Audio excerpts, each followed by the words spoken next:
What is going on, Nuggets Nation, NBA fans? I am Tom Leuthner. Welcome back into Nuggets Today. So we are actually at the day of the first round of the draft, so this is going to be 2 days after the presser with obviously Wallace, Tenzer, and Josh Kroenke. So I'm going to cover that since I wasn't able to get to it last episode. So I'm actually going to cover person by person how I feel, what I thought, and I'm going to start off with John Wallace. So I have to say, he easily became my favorite person in this front office management after this press conference.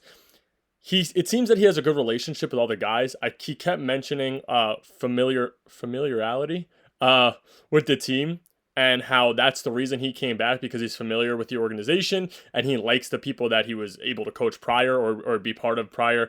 And again, I think that that's great because I've been somebody who's been a big advocate for the team backing. If you have a team who has your back or are comfortable with you, I think that the team may perform better. Like I said, during the David Adelman presser, there were players there. There were also some players at yesterday's presser. So today obviously is the day after the presser. Like I said, the first round of the draft. So there were obviously players at the presser yesterday. PJ Hall was there. Peyton Watson was there. There are a couple other guys, and I'll get to that. But I mean, another thing that I sort of like is the fact that he's coming from another organization, an organization that's had our number for the past couple of years, and that's the Timberwolves. Now, there's not many free agents from the Timberwolves, but there are former Timberwolves players in the league. So Zach LaVine is there. I know he wasn't there during the Zach LaVine tenure, but maybe he has a good word around the Timberwolves organization. He's able to bring one of those guys in.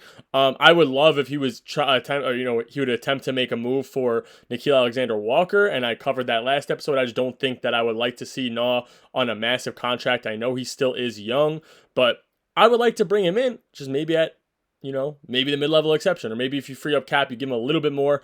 I would say I wouldn't mind him at $7 or $8 million a year. He's probably going to get more than that because of his playoff run this year, but who knows? He also seems very aggressive to build at least the bench of this team or a base of a team around Jokic, which I love. I know that he mentioned that, Denver's a lot closer than people think to winning a finals because, one, they already made it. Two, the core of that team is still there. And three, they're only a couple bench pieces away from realistically winning it. It seems that he likes the organization. Obviously, he may have come back because he took a bigger role from, what another team would offer him. But at the same time, he also seemed very interested in coming back. And actually, like I said, was very familiar, said that he was very familiar, wants to work with guys like Jokic, Murray, and MPJ, and those are guys that, like I said, he's familiar with, and I know I'm going to keep using that word because that's what he kept saying, but I think that that's a positive because, again, like I said, he seemed that he's very interested in actually caring about the organization. His quote exactly was, we're a few pieces away from just giving those guys a break, talking about Jokic, Murray, MPJ, Gordon, Brown, obviously, and I think that that's amazing because he's going to be aggressive then in going out and trying to sign people for the Nuggets to actually go out and achieve another championship. He also he stated that he realizes how hard the Western Conference really is and how they know that they have to compete, and he thinks that they're a couple pieces away, which I agree with. I think that, like I've been covering all offseason so far, the Nuggets are probably 2 pieces away from winning a championship if healthy, and the team is developed. And by the team, I mean, guys like Trey Alexander, Strother, Peyton Watson, PJ Hall, if they actually get an opportunity. The next guy I want to talk about is somebody I think we all saw coming, and that is Josh Kroenke. Now, I was sort of vouching for him last episode, like, oh, why don't we give him a chance? And then that episode came out the day after the presser, and I fully regret ever vouching for him. What is wrong with you? Now, he goes out and he says, talking about obviously the finances and the second apron. He doesn't want to go into the second apron. But I think his quote was, we are one injury away from exploring options that we don't want to come to terms with, and that is trading number 15. Now, and he brought up the injury history. And my immediate thought to that was, well, why don't you try to trade the guys who are always hurt rather than going and trading Nikola Jokic? Now, I'm part of some Nuggets group chats, like I've said, on social media, and somebody made a good point. They said that they think that maybe he said it to get calls from other teams, and maybe they call, and then Denver pitches another idea, or another trade idea, which I wouldn't mind. But knowing Josh Kroenke, I don't know if that's a realistic possibility. I think that he's legitimately thinking, oh, well, we got to save money somehow, so why don't we dump Jokic because he's going to make the most. They also said that they're going to offer Jokic the extension, but he doesn't know if he's going to accept it. And they were very honest about the extension. That's something I respect. And like I said, he said that he had some real deep talks with Jokic about finances and what it would look like this year compared to last year. And it sounds like maybe either they don't want him to accept the option or they'd rather him take it this year because it's cheaper. And I think that he gets a little nervous because next year it'll be more expensive. So who knows what's happening. Like I said, though, you should never bring up the idea of trading Jokic. And you know what? If that's going to happen, that trade better be for 2 all-star caliber players because of 1, his contract, and 2, how good he is, and 10 first-round picks. I would settle for nothing less because that's the best player in the world. That is a player that no other players on his caliber. You have guys like Giannis, but they can't do the things Jokic could do. Maybe Jokic can't do some of the things Giannis could do, but at the same time, there's no other facilitating big that's that good. We see some of them. There's Şengün, who's a good facilitating big, but he's not Jokic. So, like I said, I don't know what is wrong with Josh Kroenke for even bringing up the idea, and now it has the entire fan base a little shook up, obviously. The next guy I want to cover is obviously the third and last guy there, and that is Ben Tenzer. Now, I've covered Ben Tenzer in the past, and I still think he's interesting. I think that, he stated he went to law school and he fully learned the salary cap and how to deal with contracts, and then came back to Denver.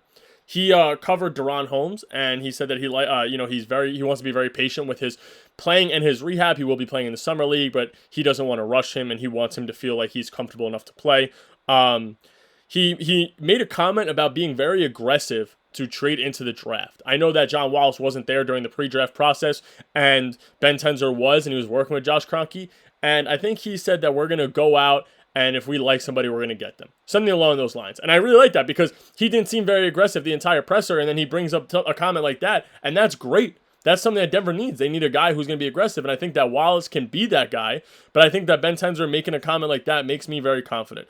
He also said that he wants to communicate with John if there are any miscommunications or they don't agree on something. He said it's very healthy to communicate, and I like that because he's willing to actually work with the team that he's operating around, not just himself. Obviously, I've covered Denver could easily use a second rounder, and I think that if Ben Tenzer gets that done, that's a massive step in the first round. That's a massive step in the first step of the offseason for Denver because they're not hopping into any of these trades just yet. Maybe that changes by the time this episode comes out, but at the moment, we've seen guys like Drew Holiday, we've seen guys like Simons, we've seen guys like Porzingis, we've seen guys like CJ McCollum all get moved. Denver hasn't attempted to, or maybe they have attempted and it hasn't come out, but they did not step into those conversations at all, which I think we need to see. This last topic is obviously my overall beliefs on how the presser went, and I think that John and Ben can actually work very well together. I think it's sort of a good cop, bad cop scenario where I think that Ben Tenzer is going to work more on the contracts, and John is going to be very aggressive because he seems that he really wants to help this Nuggets team succeed, and I think that him and Tenzer are both going to work as hard as they can because one of them wants a GM role. I'm sure they want a GM role, so I'm sure they're going to work as hard as they can to actually help this team out so that maybe they get paid somewhere else and go take a GM role, and hopefully Denver doesn't let them. They actually secure them as one of them as the GM, but who knows what Josh Kroenke wants to do. I also think that John Wallace's response to Ben Tenzer saying they need to communicate if there are miscommunications was very positive. He said that you need to have those conversations, which I think is very true. Again, like I said, I think the good cop, bad cop scenario could work out. I think that, they were asked about the 3 spots remaining on the roster. Ben Tenzer came out and said we're going to be very aggressive about filling them, but it is a little too early now. So maybe that doesn't happen in the draft, but they're, like I said, they're aggressive. He said, they're aggressive about filling them. So why not maybe go out and sign some free agents, guys? Like, that's what we need. And then the other guys who were at the press conference were obviously Deron Holmes, Trey Alexander, Peyton Watson, PJ Hall. I like to see the players there supporting, especially because Deron Holmes is a guy who's going to be probably thrown into this offense. Peyton Watson and Strother are guys that could develop. Or Peyton Watson and Trey Alexander are guys that can develop. Trey Alexander won the G League MVP, was all G League first team. And I think PJ Hall, I think he could be a little bit of a factor for Denver as like a 6 to 8 minute bench piece off if Denver's able to sign a backup center and let him be the third guy off the bench. And then the last thing, I think that John Wallace made it known that Strother and Watson are going to develop for a little while, especially in this organization. his quote was, "We have to address the defense and shooting, and we have 2 guys in the organization who can do so." And I think that he was talking about them too, and I think that's massive for Denver. Anyway, that's all I got for you guys. Like I said, this will be after the first round of the draft, so hopefully Denver goes out and makes a move, and I'll try to cover that as soon as the draft happens if they do. If not, I'll get to some more topics before the second round, and hopefully Denver makes a move to get into the second round. Anyway, that's all I got. Make sure to leave a like, leave a comment. If you want me to cover anything, please let me know and hit that subscribe button. I'll catch you guys later, Nuggets Nation.